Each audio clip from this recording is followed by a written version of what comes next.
আধার card নিয়ে একটা বড় আপডেট এই মুহূর্তে উঠে আসছে ইউআইডিআই এর তরফ থেকে। সেটা হচ্ছে যে 2025-এর ডিসেম্বরের মাঝামাঝি থেকে অথবা 2026-এর জানুয়ারির প্রথম থেকে আধার কার্ডে কিন্তু আমূল পরিবর্তন আসতে চলেছে। আমরা বর্তমানে যে আধার কার্ড ইউজ করছি তাতে যেমন নাম, ডেট অফ বার্থ, ঠিকানা, ফাদার্স নেম, কেয়ার অফ দিয়ে থাকছে, সেই সব কিন্তু কিছু আগামী দিনে আধার কার্ড যে আসতে চলেছে নতুন রূপে, সেই আধার কার্ডে কিন্তু শুধুমাত্র কিউআর কোড থাকবে। এছাড়া কিন্তু নাম, ডেট অফ বার্থ, ঠিকানা, বাবার নাম কোনো কিছুই কিন্তু নতুন আধার কার্ডে থাকবে না। শুধুমাত্র নতুন আধার কার্ডে শুধুমাত্র কিউআর কোড থাকবে এবং আপনার ছবি থাকবে। আপনার নাম, ঠিকানা, অ্যাড্রেস, বাবার নাম কিছুই কিন্তু থাকবে না নতুন আধার কার্ডে।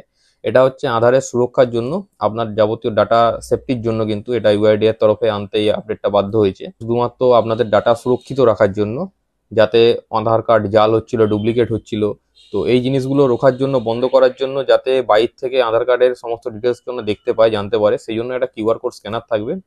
সো ইউআইডি এর তরফ থেকে একটা নতুন অ্যাপস লঞ্চ করা হবে। তো সেই অ্যাপসটা সবার মোবাইলে রাখতে হবে। ওই অ্যাপস থেকে আপনি কিন্তু ওই আধার কার্ডে যে কিউআর কোড থাকবে, খালি ওই কিউআর কোডটা স্ক্যান করলে আপনি আধার কার্ড যার তার সমস্ত ডিটেলস দেখতে পাবেন। উপর থেকে কিন্তু আধার কার্ডে কোনো কিছু প্রিন্টিং থাকবে না, শুধুমাত্র ছবি আর কিউআর কোডই থাকবে। এছাড়া অন্য কোনো কিন্তু ডাটা কিন্তু আপনার আধার কার্ডে থাকবে না। এটা খুব সম্ভবত 2025-এর ডিসেম্বরের মাঝামাঝি সময় থেকে আসতে চলেছে, ইউআইডি এর তরফ থেকে জানানো হয়েছে। অথবা আপনার 2026-এর জানুয়ারি প্রথম দিক থেকে এই আপডেটটা চলে আসবে।